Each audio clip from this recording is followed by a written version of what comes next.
بسم اللہ الرحمن الرحیم۔ شروع اللہ کے نام سے جو بڑا مہربان نہایت رحم والا ہے۔ الحمد للہ رب العالمین،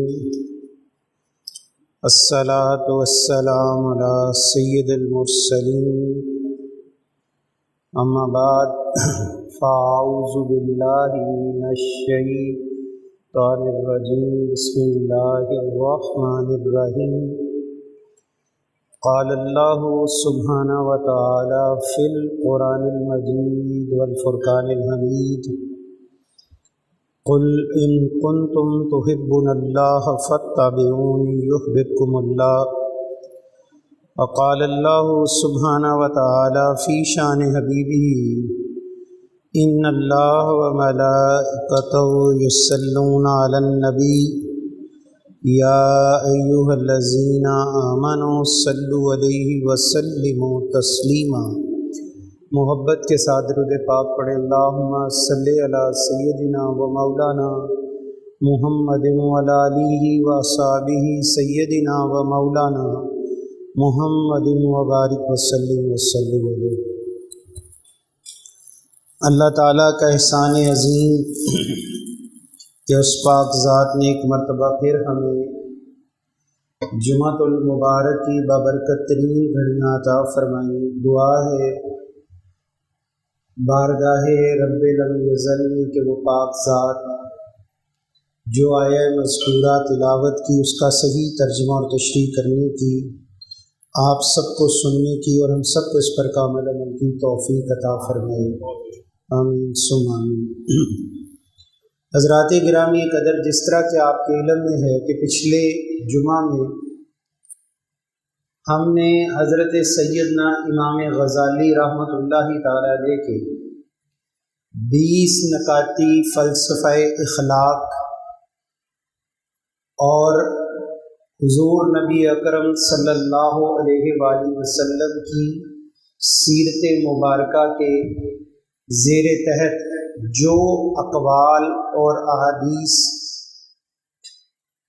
اخلاق کے حوالے سے ہیں ان کا مطالعہ کر رہے تھے اور ان کو سماعت کرنے کی سعادت حاصل کر رہے تھے، اور اس کے ساتھ ہم نے حضور نبی اکرم صلی اللہ علیہ وآلہ وسلم کی ولادت باسعادت کے مقصد کو بھی سمجھنے کی کوشش کرنی ہے، اور انشاءاللہ ان چیزوں کو سن کر ان کو یاد رکھ کے ہم نے اس پہ عمل کا عہد کرنا ہے، تاکہ ایک مومن کی زندگی اپنے آقا نبی کریم صلی اللہ علیہ وآلہ وسلم کے معاملات کے تابع رہے۔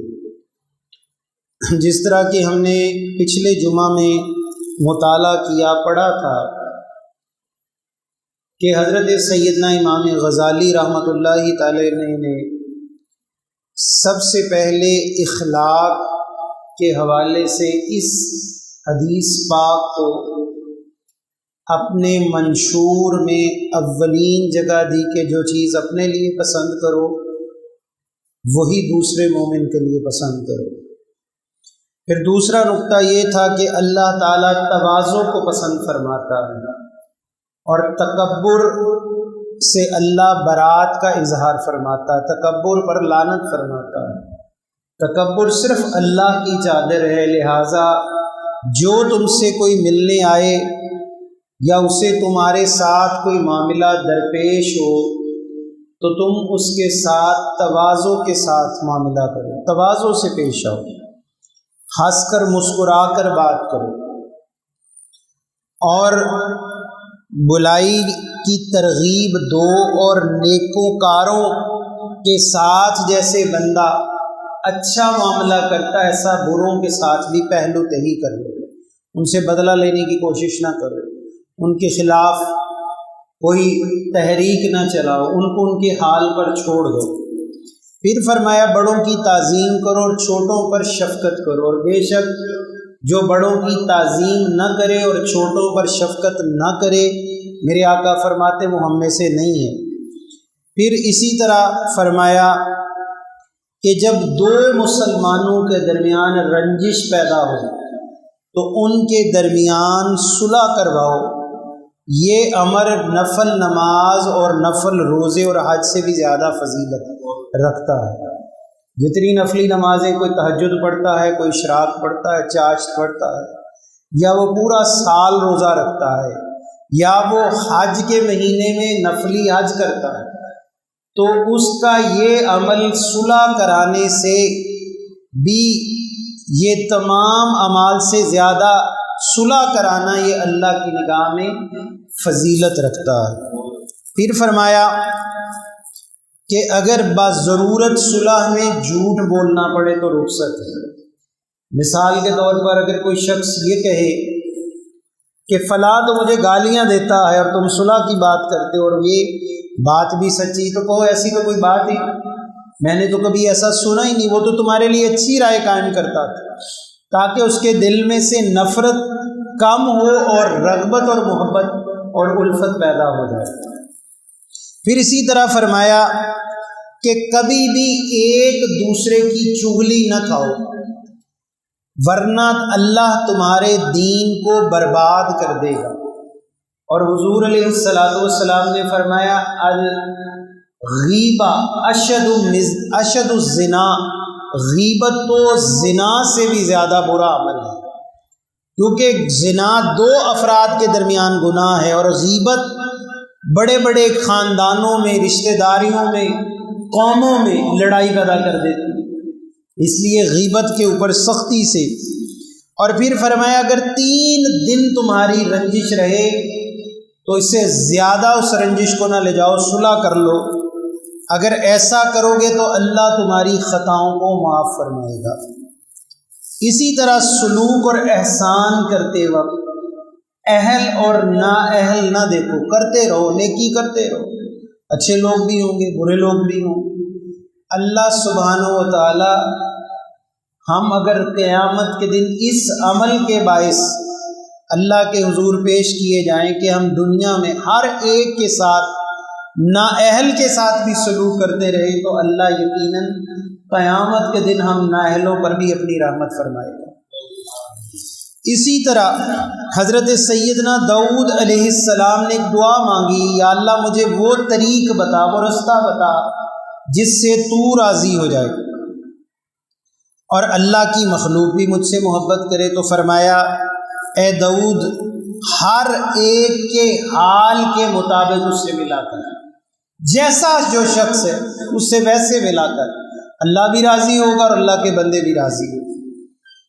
اسی طرح پھر فرمایا، جہاں ہم نے پچھلی دفعہ بات کا اختتام کیا تھا وہ یہ بات تھی کہ برتاؤ اور مراتب، کن لوگوں کے حساب سے یہ برتاؤ ہو کہ ان کے مراتب اور ان کا رتبہ اللہ تبارک و تعالیٰ نے جو ان کو عطا کیا ان کے مطابق ان سے برتاؤ اور سلوک کیا جائے. مثال کے طور پر اگر کسی قوم کا بڑا شخص آ جائے، حالانکہ وہ کافر بھی ہے، مشرک بھی ہے، تو اس کی عزت کرنا یہ حدیث پاک میں مومن پر لازم ہے، کیونکہ اللہ تعالیٰ نے اس کو کسی قوم کا بڑا بنایا، اس کو ایک دنیاوی مراتب و فضیلت سے اللہ نے نوازا ہے. اور ہم اگر ان مراتب کی پرواہ نہیں کریں گے تو یہ خلاف سنت عمل ہوگا. یعنی حضور علیہ السلام کے پاس جب کافروں کا بھی کوئی بڑا آتا تھا، جب کسی قوم کا کوئی بڑا شخص آتا تھا، تو میرے آقا نبی اکرم صلی اللہ علیہ وآلہ وسلم اس کے لیے اپنی چادر بچھا دیتے تھے، اپنی چادر بچھا دیتے تھے. اسی طرح میرے محبوب نبی کریم رؤوف الرحیم صلی اللہ علیہ وآلہ وسلم کے پاس ایک قوم کا بڑا شخص آیا، عبداللہ ابن جریر، جو کافر تھا. آپ نے اس کی عزت کے لیے کپڑا بچھایا، یہ حضور کی سنت ہے. اب اس کے معنی کیا ہے کپڑا بچھانا؟ اس زمانے میں بیٹھنے کے لیے اتنی چیزیں نہیں ہوتی تھی، چارپائیاں محدود تھی، کرسیاں نہ ہونے کے برابر تھی۔ تو اس حوالے سے میرے آقا نبی اکرم صلی اللہ علیہ وآلہ وسلم کسی کے لیے احساس کرتے ہوئے عزت کے لیے اس کو کپڑا پیش فرماتے تھے، تاکہ اس کو یہ احساس ہو کہ مجھے عزت دی گئی۔ اسی طرح میرے آقا فرماتے ہیں کہ تم اپنی نشستوں پر سے اٹھا کرو، جب تمہارے دوست، تمہارے رشتہ دار تم سے کوئی ملنے انجانا شخص بھی آئے تو اپنی نشستوں کو حرکت دو، یعنی اٹھو۔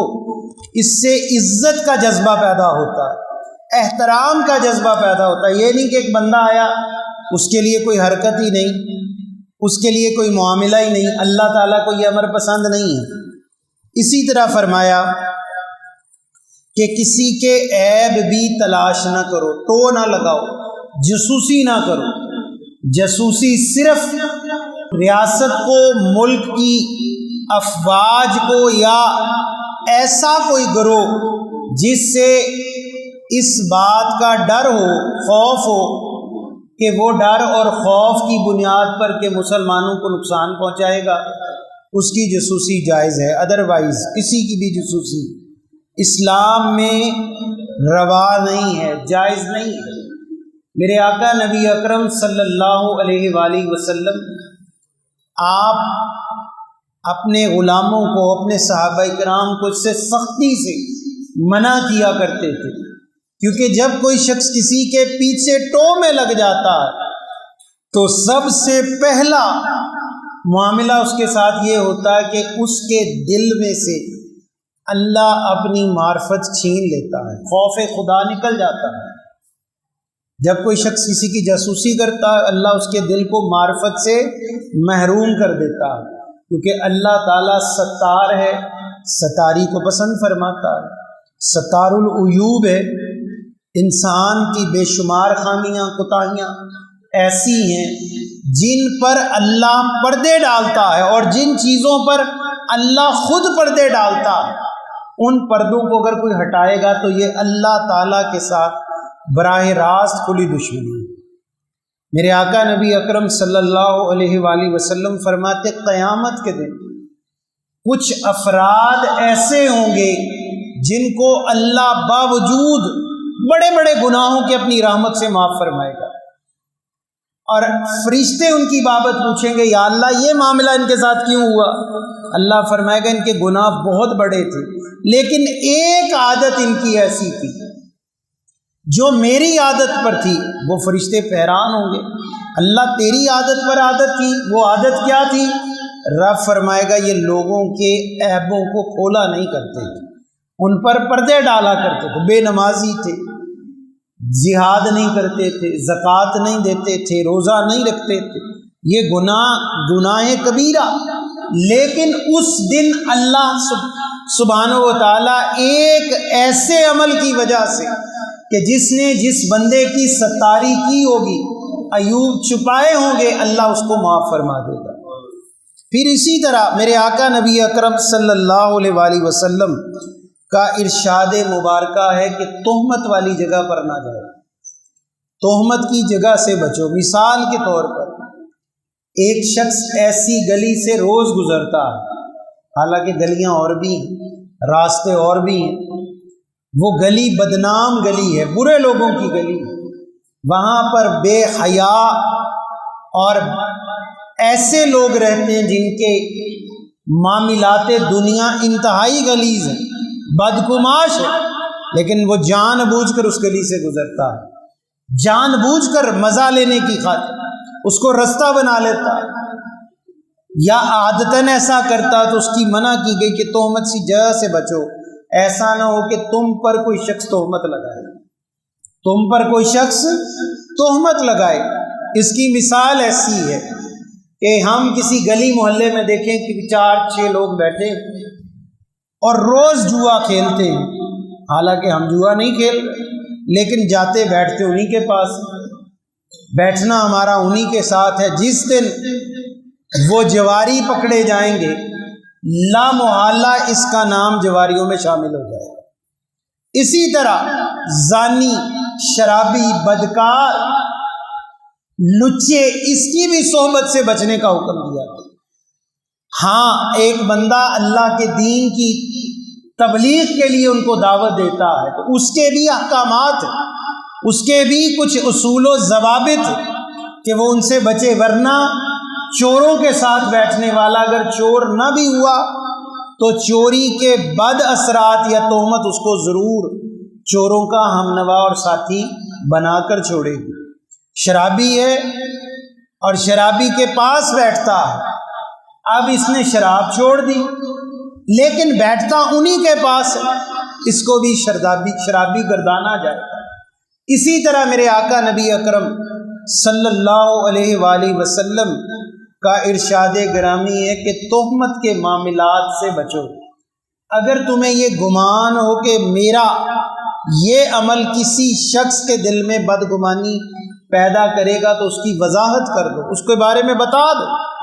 جیسے حضرت سیدنا عمر فاروق رضی اللہ تعالیٰ آپ کے پاس مال غنیمت آیا تو آپ نے ہر ایک شخص کو ایک ایک سوٹ، ایک ایک چادر عطا کی، جس سے کپڑا پورا لباس بن جاتا۔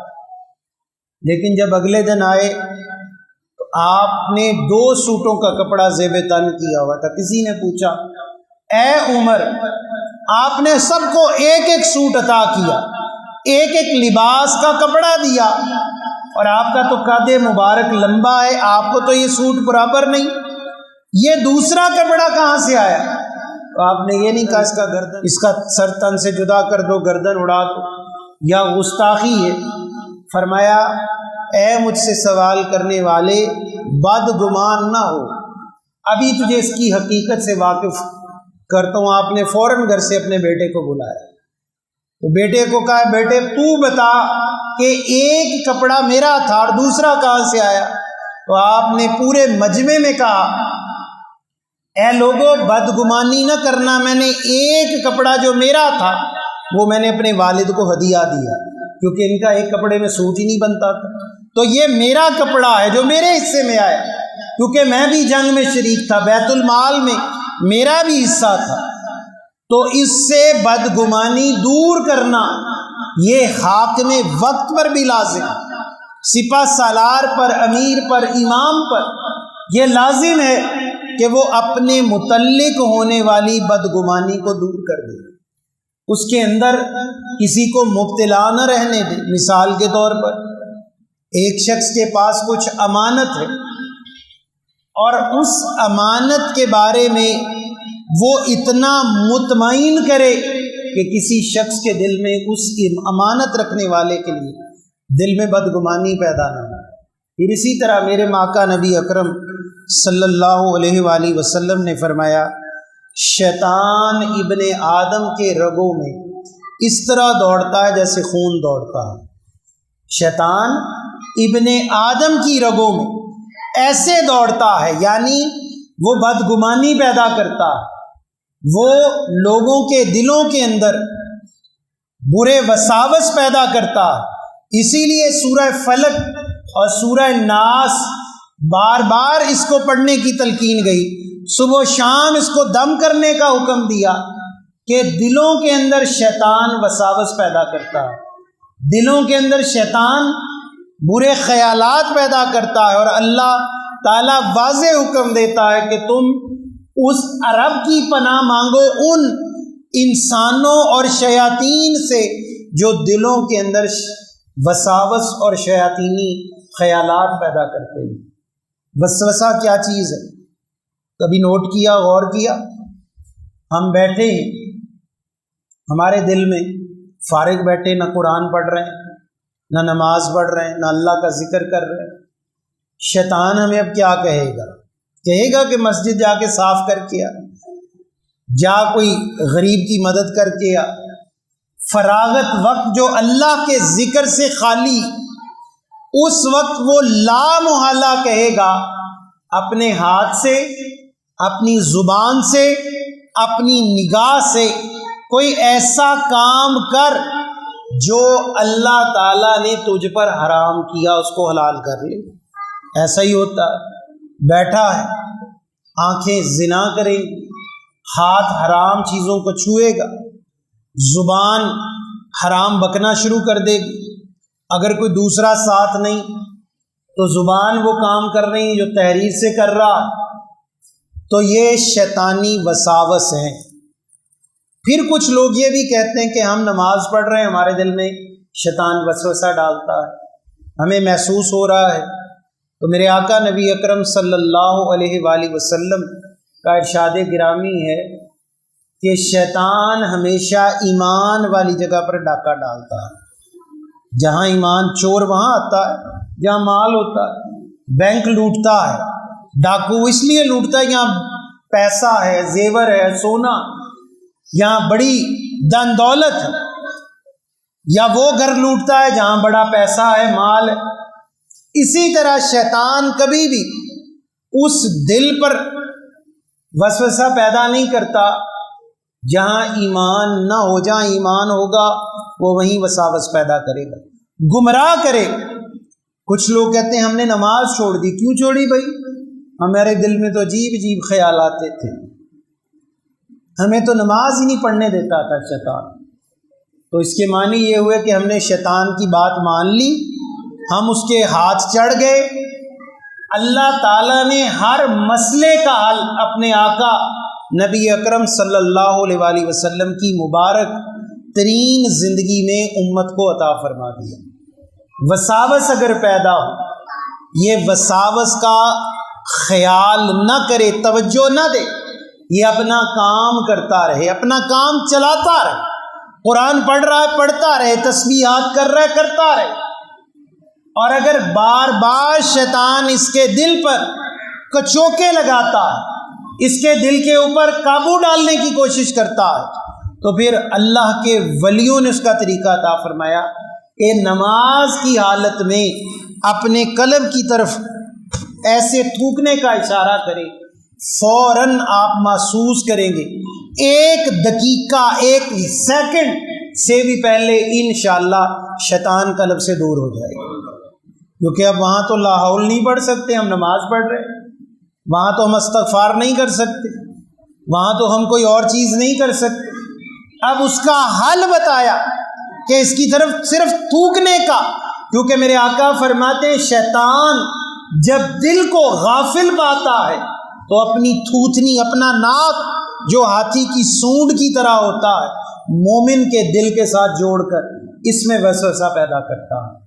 کبھی کہتا تیرا وضو ہی نہیں، کبھی کہتا تیری دکان خالی ہے، کبھی کہتا تیرے گھر کا دروازہ تالا لگا کہ نہیں، کبھی کہتا یہ جو کپڑا نیچے ہے یہ صاف ہے کہ نہیں، کبھی پنکھے کی طرف خیال، کبھی لائٹوں کی طرف خیال۔ اس کا بہترین حل یہ ہے کہ مومن نماز کی حالت میں اپنی توجہ اللہ کی طرف برقرار رکھنے کی کوشش کرتا رہے۔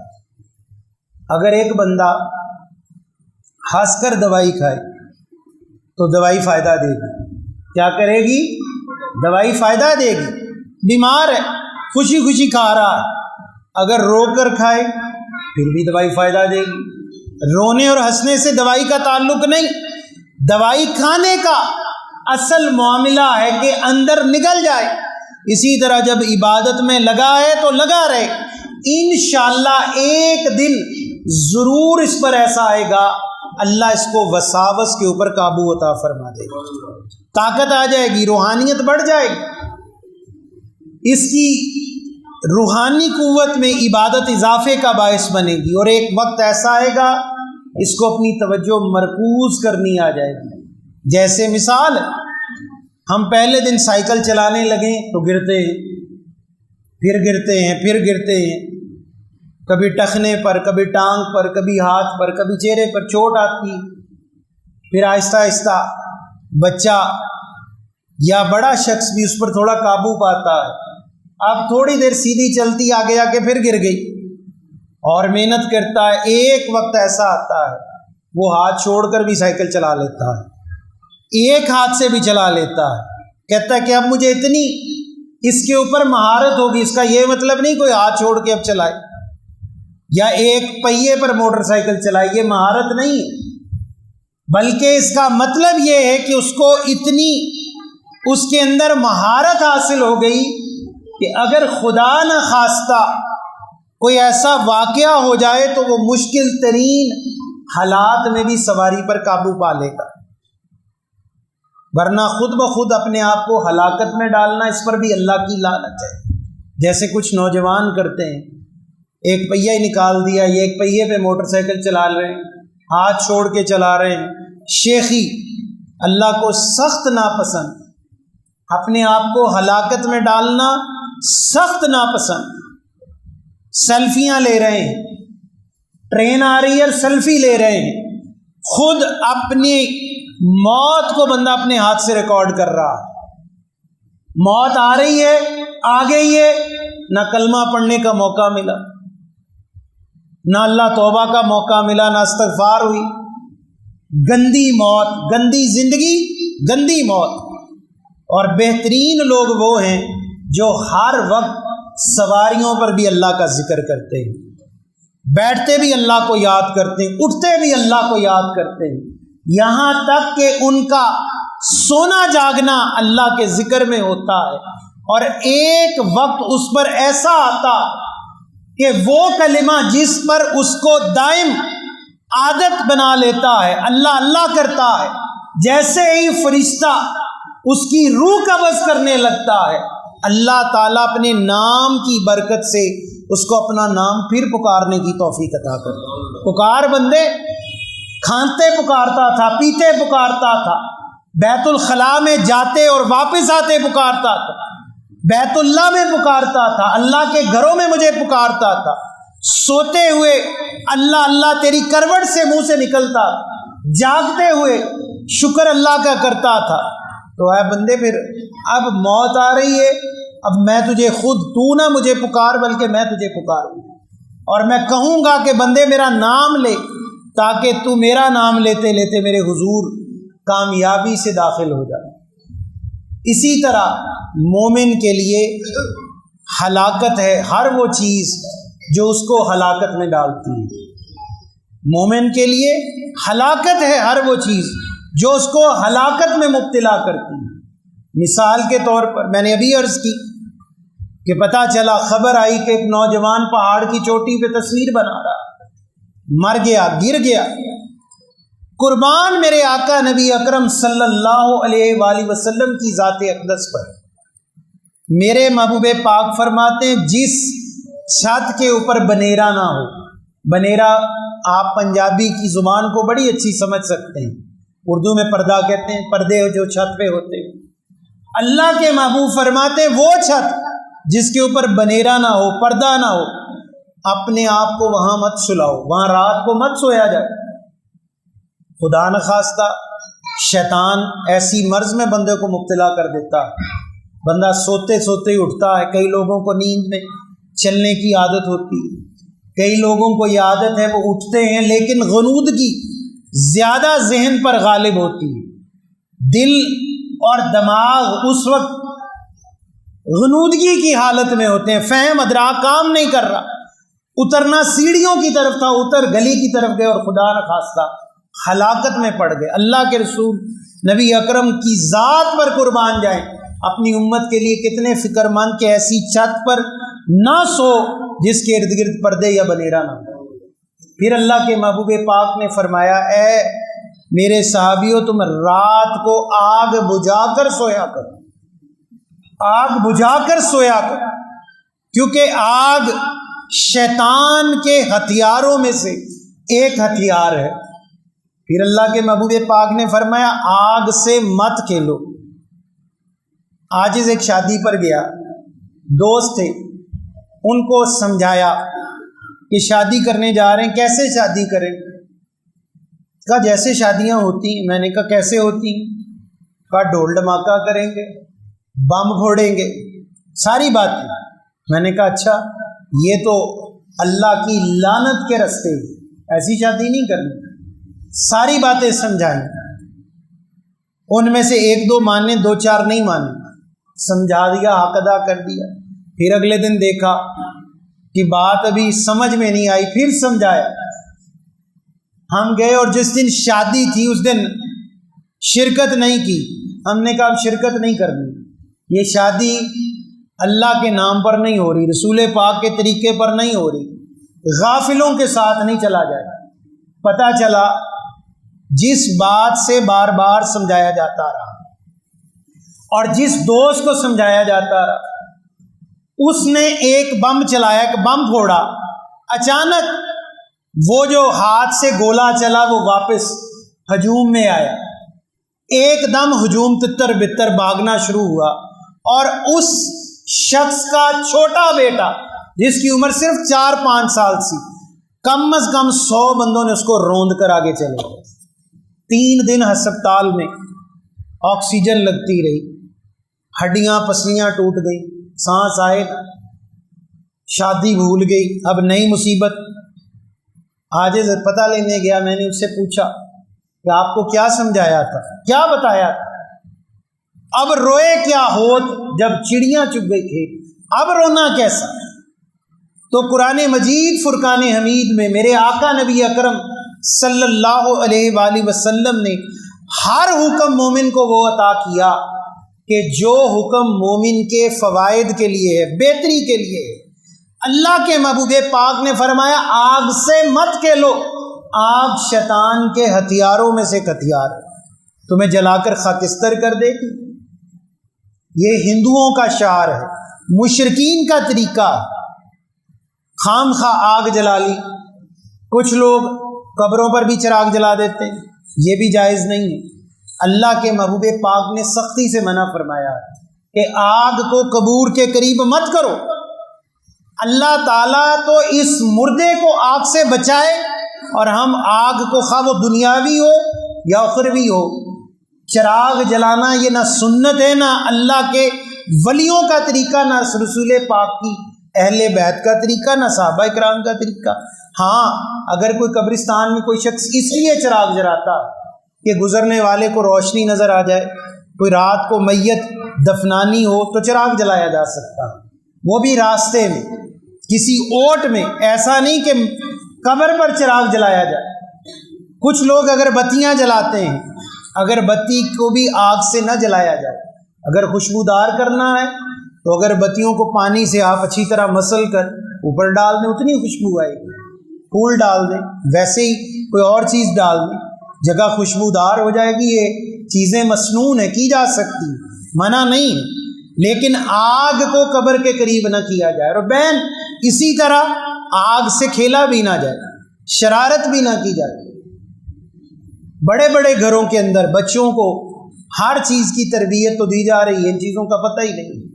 اسی طرح میرے آقا نبی اکرم صلی اللہ علیہ وآلہ وسلم کا ارشاد گرامی ہے کہ تم اپنے آپ کو ہلاکت میں مبتلا نہ کرو، ہلاکت میں مبتلا نہ کرو، ایسے کام کر کے جس سے تمہیں ہلاکت تم پر لازم ہو جائے، یعنی مرنا تمہارے لیے قریب ہو جائے۔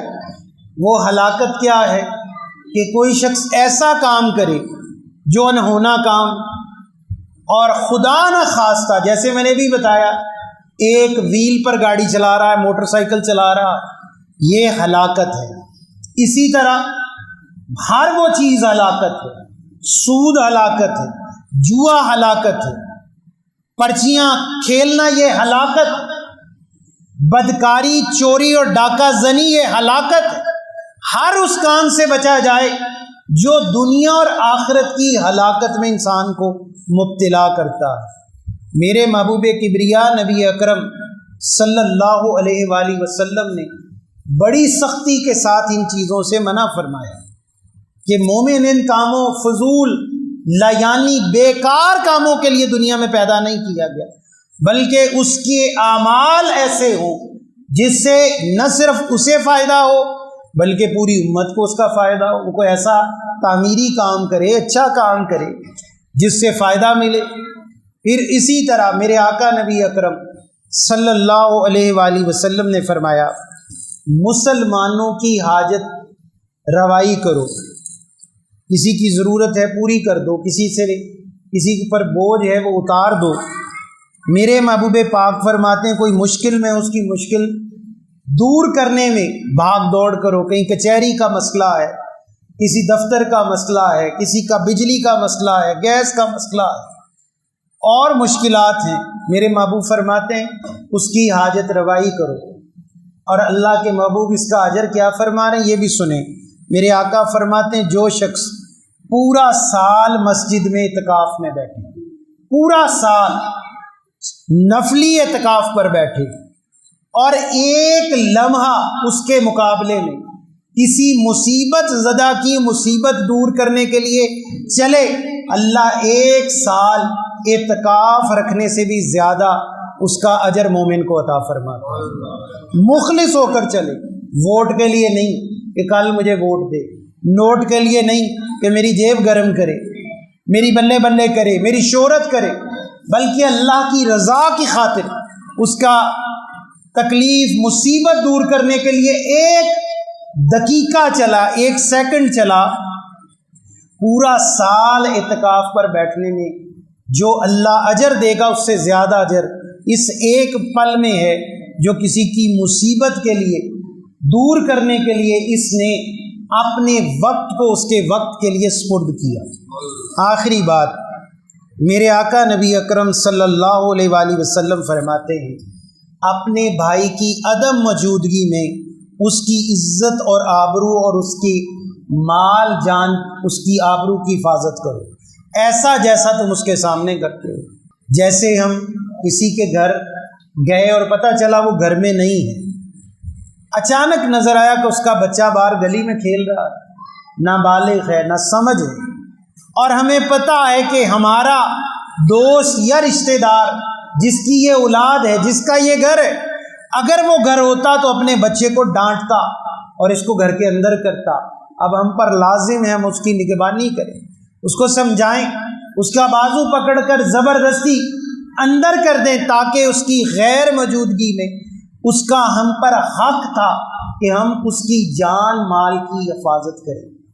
اسی طرح کسی کی عزت ہے، آبرو ہے، کوئی شخص اپنی موجودگی میں نہیں چاہتا کہ کوئی شخص میرے گھر میں جھانکے، میرے گھر کے نامحرم رشتوں تک پہنچے، تو پس اس کی غیر موجودگی میں بھی بندہ اسی طرح اس گھر کے پاس جائے جیسے اس کی موجودگی میں جایا کرتا ہے، بلکہ اگر پتہ چل گیا کہ موجود نہیں تو واپس لوٹ آئے، اپنی موجودگی کا اظہار ہی نہ ہونے دے۔ یہ اور زیادہ تقوی اور پرہیزگاری کے قریب ہے۔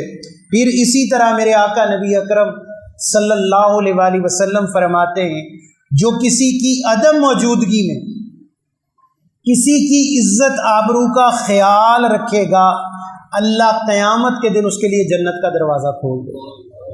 یہ بہت بڑا اجر ہے، اتنا بڑا اس کا اجر ہے۔ میرے محبوب پاک نبی کریم صلی اللہ علیہ وسلم کے پاس ایک جنازہ ہے، اللہ کے محبوب کبھی کسی شخص کا جنازہ اس وقت تک نہیں پڑھاتے تھے جب تک اس کے احوال معلوم نہ کرتے، کہاں کا ہے، کون ہے، اس کا کاروبار کیا ہے، اس کے معاملات کیا ہے۔ تو ایک جنازہ آیا، کسی شخص نے نہیں پہچانا، کوئی اس مسلمان کو جانتا ہی نہیں تھا۔ اللہ کے محبوب نے منادی کرائی کہ کوئی اس کو جانتا ہو تو مجھے بتائے۔ ایک صحابی اس بھیڑ میں سے ڈھونڈتے ڈھونڈتے آگے آئے، انہوں نے کفن ہٹایا، اس شخص کو دیکھا، عرض کی یا رسول اللہ صلی اللہ علیہ وآلہ وسلم میرے ماں باپ آپ پر قربان، آقا میں اس کو جانتا ہوں۔ اللہ کے محبوب نے فرمایا تو اس کو کیسے جانتا؟ عرض کی یا رسول اللہ صلی اللہ علیہ وآلہ وسلم ایک جہاد کے سفر میں یہ شخص ہمیں رستے میں ملا، ہم جہاد کر کر اتنا تھک چکے تھے کہ اس رات ہمارے اندر جاگ کر اپنے لشکر کی حفاظت کی ذمہ داری دینے والا کوئی نہیں تھا۔ تو اس نے کہا اے میرے مسلمان بھائیو آرام سے سو جاؤ، سکون سے آرام کرو، تم جہاد کرتے رہو اور میں تمہارے ساتھ شریک نہیں تھا، میں تمہارے ساتھ شامل نہیں تھا، اب اگر شمولیت ہوئی تو کیا مجھے اس کا اجر دو گے کہ میں پوری رات تمہارے جانوں کی، مالوں کی، تمہارے جانوروں کی حفاظت کروں، تمہارے اسلحے کی حفاظت کروں اور کوئی تم پر حملہ نہ کر دے؟ تو کہا یا رسول اللہ یہ پوری رات جاگتا رہا اور ہم تسلی سے سوئے اور صبح تازہ دم ہو کر دشمن پر حملہ کیا۔ میرے محبوب پاک نے فرمایا پرے ہو جاؤ، اس شخص کا جنازہ محمد عربی خود پڑھائیں گے۔ اور پھر فرمایا اللہ تعالیٰ نے اس کو اتنا اجر دیا کہ اگر اس کا ثواب پورے مدینہ میں بانٹا جائے تو ثواب زیادہ ہو جائے گا اور اہل مدینہ کے لوگ کم رہ جائیں گے۔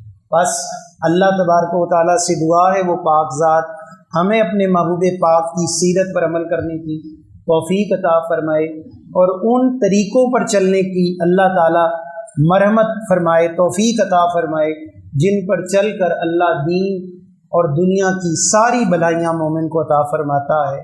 وما علینا الا البلاغ المبین۔